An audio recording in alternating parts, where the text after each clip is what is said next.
오늘 우리 창세기 38장에 있는 말씀은 지난 시간에도 말씀을 드렸습니다마는 우리 요셉에 대한 이야기가 쭉 기록이 되어졌는데 그 가운데 우리 이렇게 그 유다의 이야기가 중간에 삽입이 되어져 있는 이 말씀을 보게 됩니다. 우리 창세기 37장에 있는 말씀부터 50장까지 요셉의 이야기입니다. 그런데 이 38장에 있는 말씀을 보게 되면 이 유다의 이야기가 끼어져 있고 또 유다의 이야기가 그렇게 기분 좋게 또 감동적으로 이렇게 내용이 실어져 있는 것도 아닙니다. 어찌 보면은 유다는 그 야곱의 첫째 아들도 아닙니다만은 그럼에도 불구하고 또 하나님께서 12지파 가운데 바로 이렇게 그 유다의 지파를 특별히 축복하고 또 예수 그리스도의 계보가 이어져 가는 구속사직 입장에서 볼 때에 정말 하나님의 축복을 받은 지파이고 또 그 족장이었다라고 볼 수가 있습니다. 그런데 우리가 이 말씀을 보게 되면 유다에 대한 이야기를 볼 때에 사실 우리는 만약에 예를 들어 믿지 않는 사람에게 성경 이야기를 해준다면 우리가 이 말씀은 좀 빼고 이야기하고 싶은 부분이 오늘 이 38장에 있는 이 말씀이 아닌가라고 생각을 합니다. 그런데 성경은 하나님의 말씀이다 그랬습니다. 성경은 하나님의 말씀이고 또 성경은 거짓이 없다. 이렇게 우리가 믿습니다. 그런데 성경에 대한 이 내용을 보게 되면 때로 필요하다면 성경에는 믿음의 그 위인들까지도 그 위인들의 어떤 치부까지 여김없이 드러내는 그런 내용들이 이 성경 속에 있는 것을 우리가 볼 수가 있지요. 몇 가지만 우리가 본다고 하면은 믿음의 조상 아브라함이 그 흉년 때에 가나안을 떠나서 갈대아 우르를 떠나서 그가 길을 가다가 애굽으로 내려갑니다. 애굽까지 내려가서 바로 왕이 자기의 아내를 빼앗을까봐가 아니라 뺏길 것을 전제로 하고 그랬죠. 사실 우리가 이 성경을 보게 되면 정말 그 아브라함이 그랬을까? 그 자기 아내 보고 그러지 않습니까?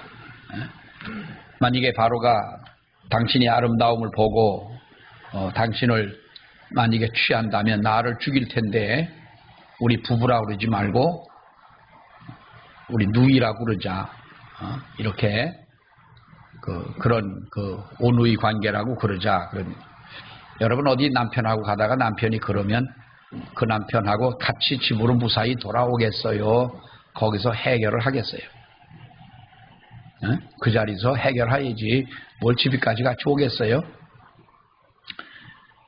그런데 아브라함이 자기 누이라고 속이는 이런 장면이 사실 우리가 여러분 그냥 읽고 넘어갑니다마는 참 우리가 볼 때에 이 아브라함의 더더구나 아브라함이 그랬다는 데 대해서 우리는 많은 실망감을 갖게 되고 더 심하게 말하면 배신감을 느끼게 하는 그런 말씀이 아니냐.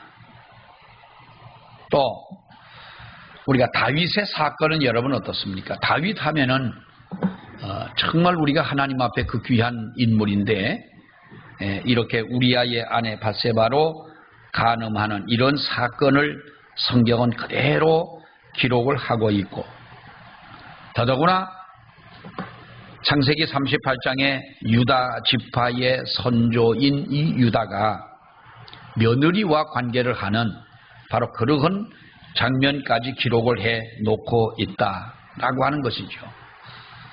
우리가 이 말씀을 보게 되면 유다에게는 3명의 아들이 있었습니다. 장자는 엘이고 둘째 아들은 오난이고 셋째는 셀라였는데 어느 날 이 첫째 장자가 그 다말이라고 하는 아내를 맞이합니다마는 하나님은 엘의 악행을 보시고 그를 죽였다 그랬습니다. 그러니까 둘째 아들에게 이 며느리에게 둘째 아들을 주었는데 그 둘째 아들도 악함으로 바로 그 오난도 하나님께서 그를 죽이셨다는 거죠. 그러면 셀라가 다 대신 이제 그 다말과 함께 삽니다마는 이런 이 역사를 보면서 유다는 어떡합니까? 셋째인 셀라까지도 죽을까 싶어가지고 이 자기 며느리 다말을 자기 시댁으로 보내서 너는 수절하고 친정집에 있으라 명령을 내리고 셀라를 주지 않았다는 겁니다. 그래서 그 시대는 자식이 없는 것을 아주 수치스럽고 저주를 받았다. 하나님의 신의 저주를 받았다. 뭐 이렇게까지도 그들이 이야기를 합니다만은 정말로 이 다말에게도 물론 그렇습니다만은 유다의 입장에서 본다고 하면 이것은 정말로 어떤 수치스러운 그런 가문이 아닐 수가 없는 거지요. 어쨌든 그런 일을 통해 가지고 바로 유다는 그 며느리가 창녀인 줄 알고 바로 그런 관계를 맺습니다. 그리고 석 달 후에 오늘 24절 이하의 말씀부터 보면 석 달 후에 이야기를 들으니 당신의 며느리 다말이 임신을 했다더라 그랬습니다. 그러니까 유다가 화가 나서 그를 끌어내어 불살라 죽여라. 그 당시의 족장들 또는 가장들은 이렇게 생사 여탈권 바로 이런 것을 뭐 죽이기도 하고 살리기도 해도 그를 뭐 죄로 여기지 않는 이 생사 여탈권을 바로 그 가장들에게 주었기 때문에 유다는 그 며느리를 끌어내어 불살라 죽이라 그랬는데 여러분 그 며느리가 뭐라 그럽니까? 25절 말씀에 보게 되면 여인이 끌려나갈 때에 사람을 보내어 시아버지에게 이르되 뭐라 그럽니까? 이 물건 임자로 인하여 내가 임신을 했다 그랬습니다. 그런데 보니까 그것이 누구의 것입니까? 유다 자기의 것이었다는 거죠. 무엇입니까? 지팡이가 있었고 끈이 있었고 유다의 도장이 있었더라. 뭐 꼼짝없이 이 임자가 누구냐? 바로 자기인 것이지요. 여러분 그 며느리 다말이 내미는 이 약조물이었지요. 도장과 끈과 지팡이를 보고 유다는 어떻습니까? 큰 수치를 느꼈던 거예요. 며느리였던 것은 까맣게 모르고 한 창녀인 줄로만 알았는데 알고 보니 그가 며느리였고 며느리가 임신한 것이 바로 자기 때문에 그렇게 됐다는 것을 알고 그가 뭐라고 말합니까? 26절의 말씀을 보세요. 26절 유다가 시작 그것들을 알아보고 이르되 그는 나보다 옳도다. 내가 그를 내 아들 셀라에게 주지 아니하였음이로다 하고 다시는 그를 가까이 하지 아니하였더라. 자, 유다가 그것을 보고 말하되 그는 나보다 옳은 여인이라 그랬어요. 그는 나보다 옳도다. 내가 셋째 아들 셀라에게 주지 아니하였으므로 이것 때문에 바로 이러한 일이 생겨지게 됐구나. 그러니까 며느리가 사실 그것을 우리가 옳다고 말할 수는 없지만은 유다는 셋째 아들 셀라를 그 다말에게 주지 말아야 할 그 당시에 어떠한 전통이나 법으로나 그 모든 것으로 볼 때에 전례로 볼 때에 분명히 셀라가 그 다말을 자기 아내로 맞이했어야 했던 것이고 자식을 낳았어야 했던 것입니다. 그런데 그 셀라를 주지 아니하였다고 해서 그와 같은 복장을 하고 시아버지를 유혹했다고 하는 것은 이것은 우리가 100번 옳은 일이라 할 수는 없는 일이지만은 100번 이것은 옳은 일이 아니다 하겠지만은 그것을 보고 뉘우친 것은 바로 유다였다는 거지요. 그는 바로 나보다 옳은 사람이다 라고 하는 거예요. 어떻게 보면 가장 의로운 존재처럼 행세를 하다가 그 며느리를 끌어서 화형을 시켜라. 얼마나 자기가 떳떳하고 얼마나 의로운 사람입니까? 예수님도 말씀하시기를 다른 사람들을 돌로 칠 때에 돌로 쳐라. 돌로 쳐 죽이라 이 말이지요. 현장에서 간음한 여인을 너희가 확실하다면 그를 돌로 쳐 죽여라. 그런데 누가 돌로 쳐라? 죄가 없는 사람이 돌로 치라고 했던 것 아닙니까? 근데 유다는 자기의 잘못은 까맣게 잊어버리고 다말의 잘못한 그것만 생각하고 불태워 죽이라고 했습니다마는 아주 의로운 존재처럼 이렇게 행세를 하다가 가장 부끄러운 존재가 되고 만 것을 우리가 볼 수가 있습니다. 여러분, 인간으로서는 정말로 생각하기도 수치스러운 그런 일이 아닐 수가 없는 거지요. 그러나 바로 그때의 유다는 정말 우리가 볼 때에 위대한 행동을 합니다. 여러분, 그것이 뭐냐 하면 자신의 수치스러운 일을 발뺌하지 않고 자기의 잘못을 즉시 인정한다고 하는 거예요. 만약에 그 시대에 설령 그것이 자기의 잘못인 줄 알았다면 그것은 여러분 그에게 뒤집어 씌워가지고 뭐 그를 화형시켜 죽이거나 돌로 쳐 죽이거나 분명히 할 수도 있고 자기의 모든 것을 감출 수도 있습니다. 누구처럼요? 누구처럼? 다윗처럼요. 우리 아내인 밧세바를 취하고 임신한 것을 알고 그가 그런 교묘하게 아주 그걸 덮어버리려고 완전 범죄를 이루려고 여러분 다윗이 그랬지 않습니까?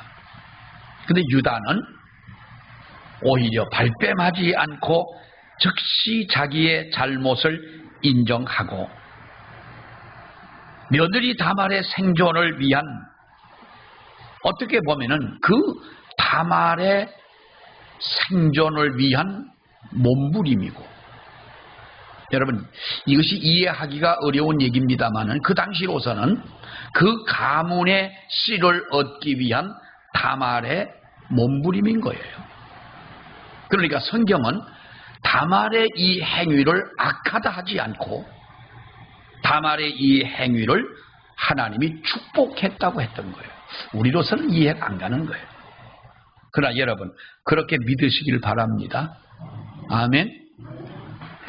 자, 그런데 이 다말의 이러한 생존을 위한 몸부림을 이해하고 회개하는 마음을 가지고 그가 즉시 한 말이 무엇입니까? 그는 나보다 옳도다. 자, 우리 다시 다 같이 한번 해봅시다. 그는 나보다 옳도다. 그는 나보다 옳도다. 자, 그는 나보다 옳았다는 거예요. 이게 여러분 무엇입니까? 회개의 중요성이라고 하는 거죠. 이것이 유다의 회개라고 하는 거예요. 이 장면을 보면은 왜 그렇게 부족한 모습이 많았음에도 불구하고 하나님의 특별한 사랑을 받았는지 그 이유를 우리가 깨닫게 되는데 그에게 가장 위대한 한 가지 장점이 있었다면 자기 잘못을 깨끗이 인정하고 회개하는 태도인 겁니다. 여러분 이것이 우리에게 중요한 것이죠. 하나님 앞에 회개할 줄 아는 사람은 희망이 있는 줄 믿습니다.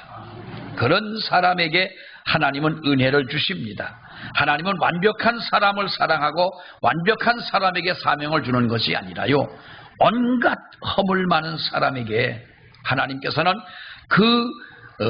정말 우리가 볼 때 연약하기 그지없는 사람이지만은 그러나 그를 하나님이 귀하게 쓰시더라. 그 이유가 뭡니까? 그 사람에게 하나님이 쓰실 만한 한 가지 장점이 있어요. 그게 뭐냐? 회개라고 하는 거예요. 회개. 10가지 단점이 있어도 믿는 사람에게는 한 가지 회개하는 장점이 있다면 그 회개하는 한 가지 장점을 통하여 10가지의 단점을 충분히 커버하고 하나님 앞에 용서함을 받게 되는 줄로 믿습니다. 자, 우리가 회개라고 하는 것이 그럼 뭐냐? 회개가 뭡니까? 여러분, 회개라고 하는 말은요, 하나님 앞에서 이 유다의 말을 빌리면 유다가 뭐라 그랬어요? 네가 나보다 뭐하다? 옳도다 그랬어요. 하나님 당신이 옳습니다 라는 것을 고백하는 것이 회개입니다. 하나님 당신이 옳습니다. 우리가 때로 그러죠. 우리가 어떠한 고민을 앞에 두고 또 우리가 결정해야 될 심각한 어떠한 문제를 앞에 두고 참 결정하기 어렵고 판단하기 어려울 때에 우리들이 참 우리 고민할 때가 많아요. 여러분, 그러나 사실 우리가 하나님 중심으로 모든 것을 우리가 생각하고 판단한다면 우리는 그렇게 고민할 이유가 없는 줄로 믿습니다. 그렇지 않습니까? 그렇게 고민할 이유가 없는 겁니다. 하나님 내 뜻대로 살지 않고 하나님 뜻대로 살겠습니다. 이렇게 우리가 고백하는 것이 하나님 당신이 옳습니다라는 거예요. 사실요, 사람의 삶이라고 하는 것은 사실 별 차이가 없습니다.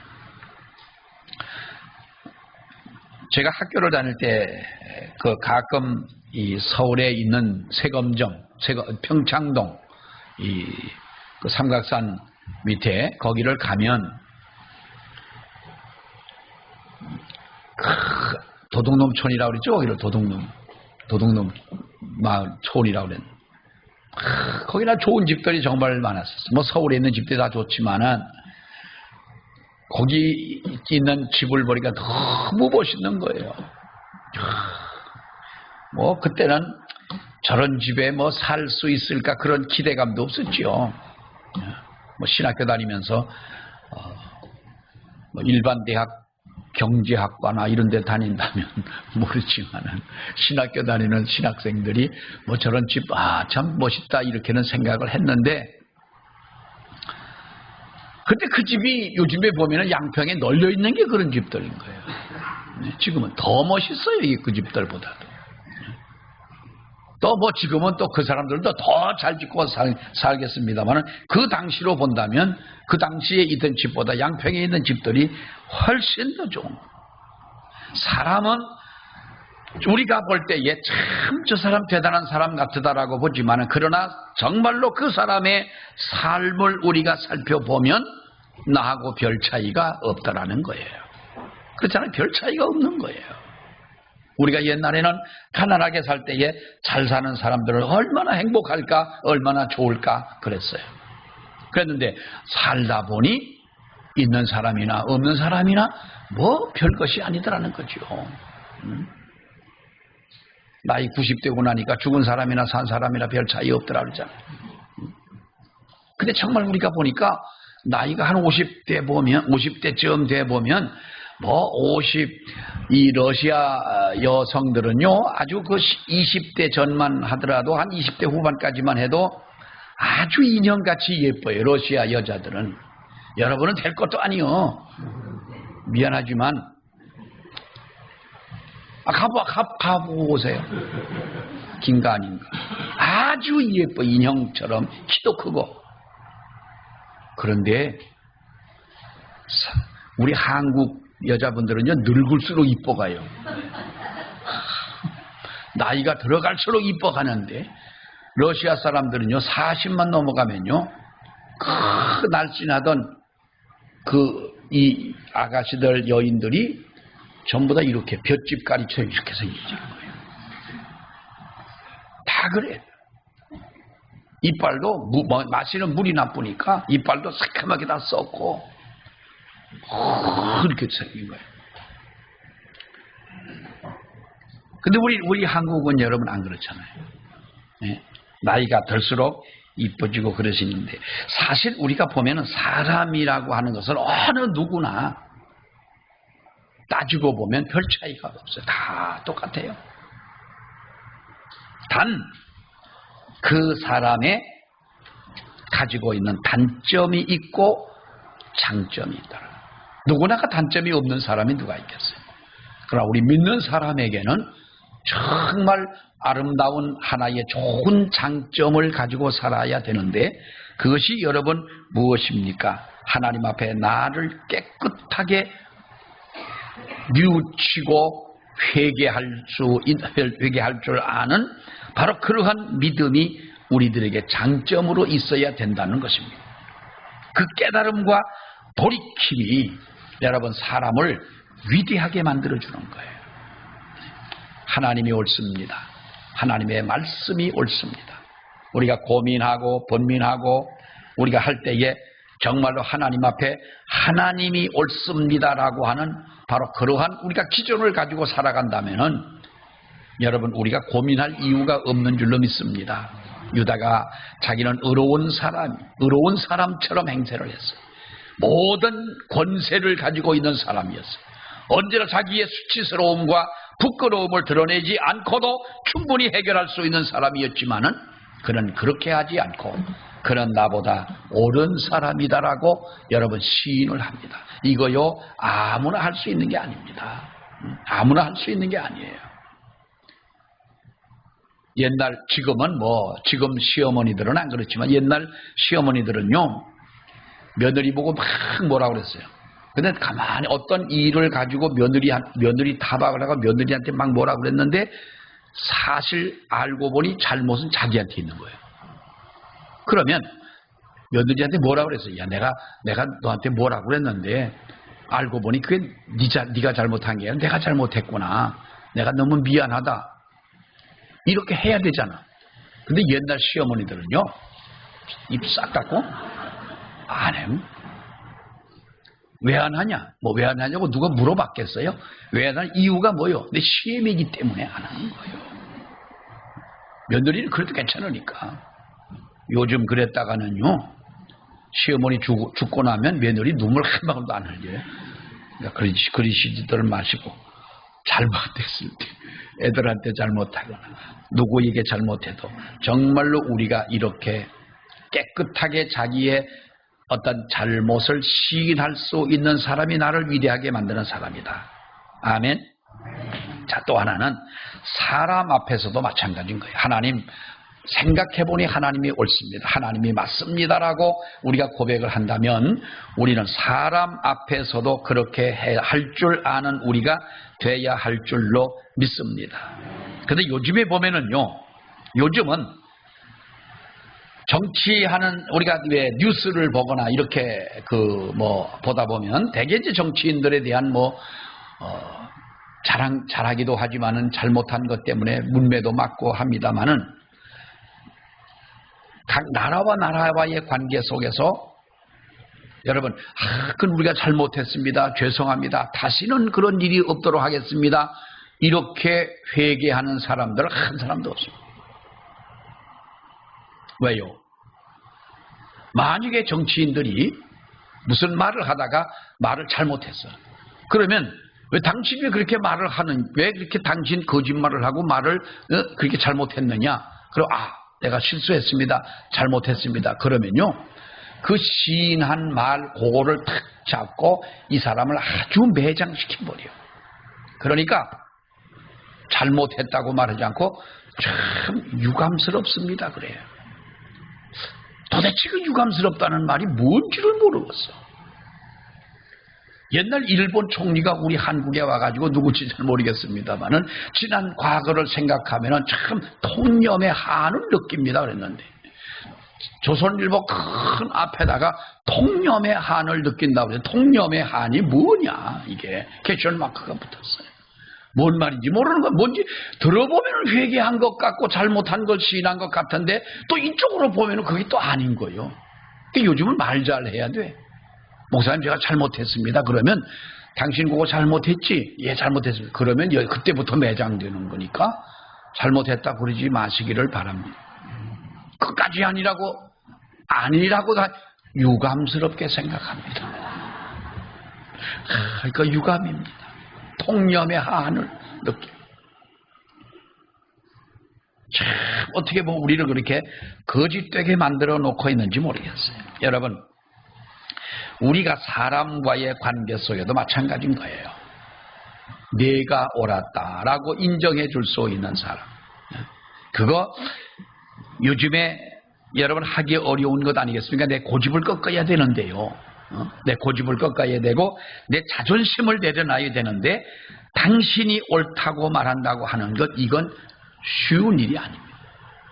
그러나 우리가 하나님 앞에 믿음의 사람이라면, 정말로 우리가 회개의 사람이라면, 사람 앞에서도 나를 낮출 줄 알고 상대방을 높일 줄 아는 당신이 옳습니다라고 말해줄 수 있는 이러한 믿음이 바로 하나님 앞에 바로 서는 사람인 줄로 믿습니다. 유다와 다말의 며느리는요, 더더구나 두 아들이 그와 살다 죽었습니다. 그렇다면 이 다말은 어찌 보면 유다에게 있어서는 가치관이, 존재감이 없는 사람이나 마찬가지인 것이에요. 그러나 네가 나보다 옳았다는 거예요. 이거 대단한 말입니다, 여러분. 자, 또 하나 회개는 뭡니까?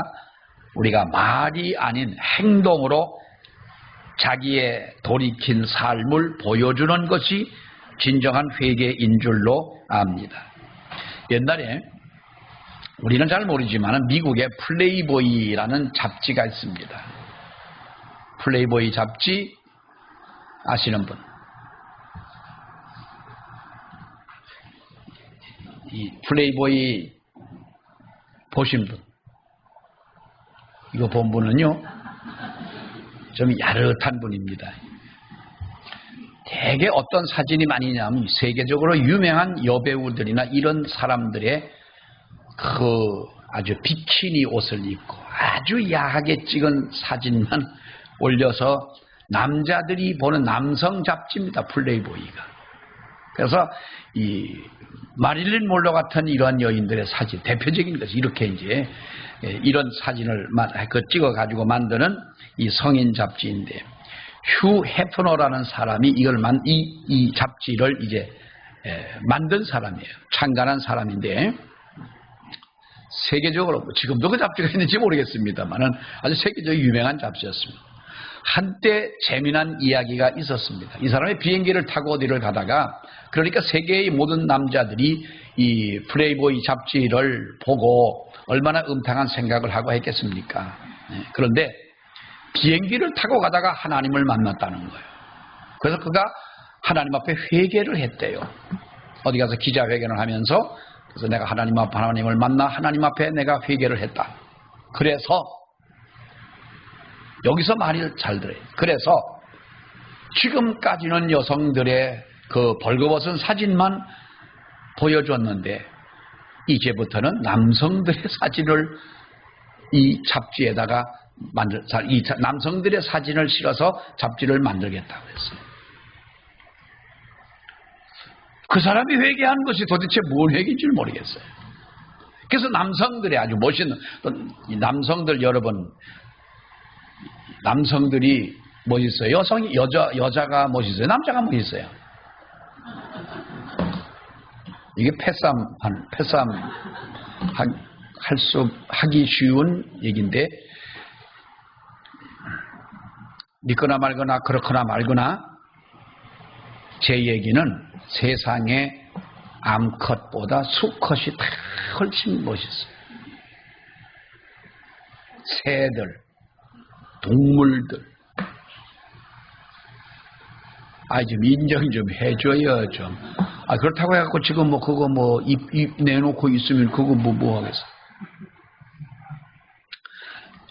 그렇다는 얘기고요. 여성분들이 아름답지요. 여성분들이 잘났지요. 그런데 이 멋있는 남자들의 사진을 해가지고 이제 그 잡지를 만들었어요. 그런데 여러분, 남자들은 여성들의 사진을 보고 눈이 뒤집히지만, 여자는 아무리 멋있는 남자의 사진이라 하더라도 그거 가지고 감동받는 여자들은 여자들의 심리적으로 그렇지를 않습니다.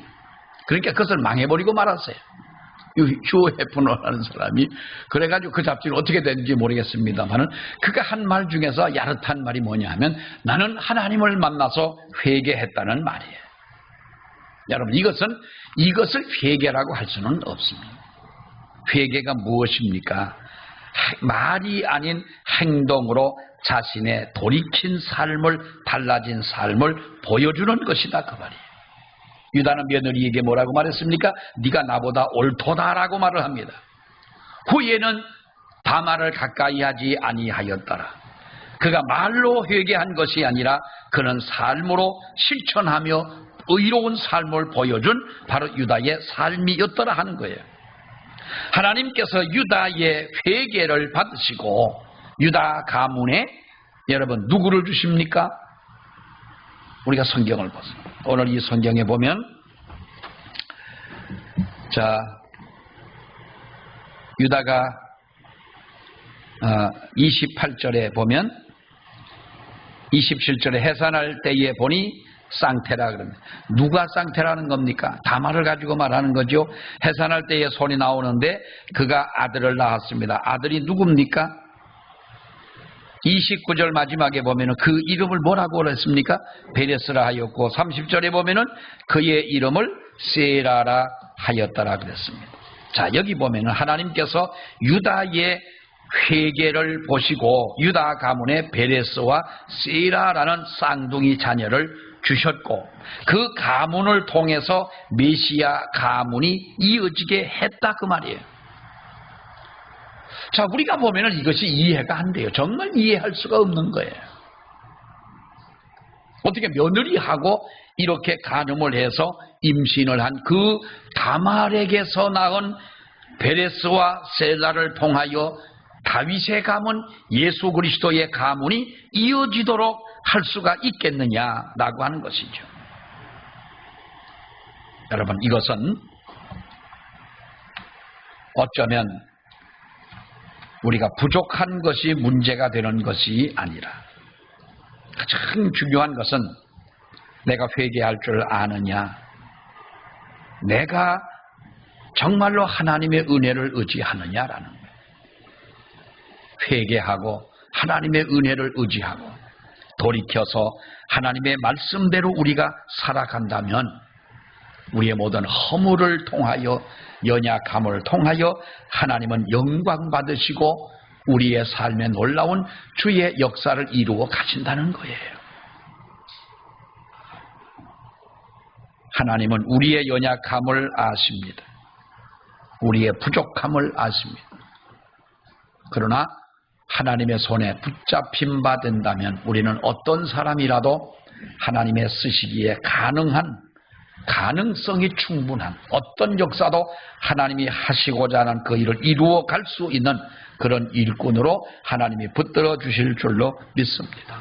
우리가 중요한 것이 뭐냐? 하나님은 옳습니다. 하나님은 옳습니다.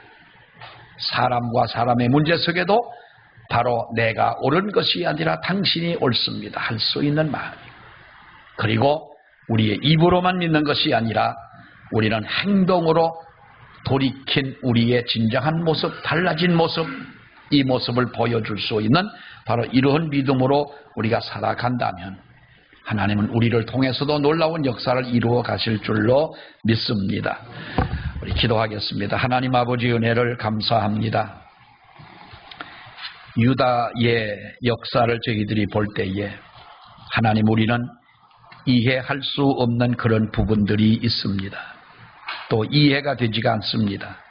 그러나 하나님은 그러한 일을 통하여 유다나 다말을 책망하지 아니하셨고 그의 후손들을 통하여 하나님께서는 예수 그리스도의 계보가 이렇게 이어지는 놀라운 하나님의 구원의 역사를 이루어 가신 것을 아버지여 믿습니다. 그러나 그것이 거저 되어진 것이 아니라 정말로 하나님 앞에 무릎 꿇고 눈물 흘려 회개하고 돌이킨 그의 삶을 통하여 하나님은 하나님의 거룩한 역사를 이루어 가신 것을 또한 믿습니다.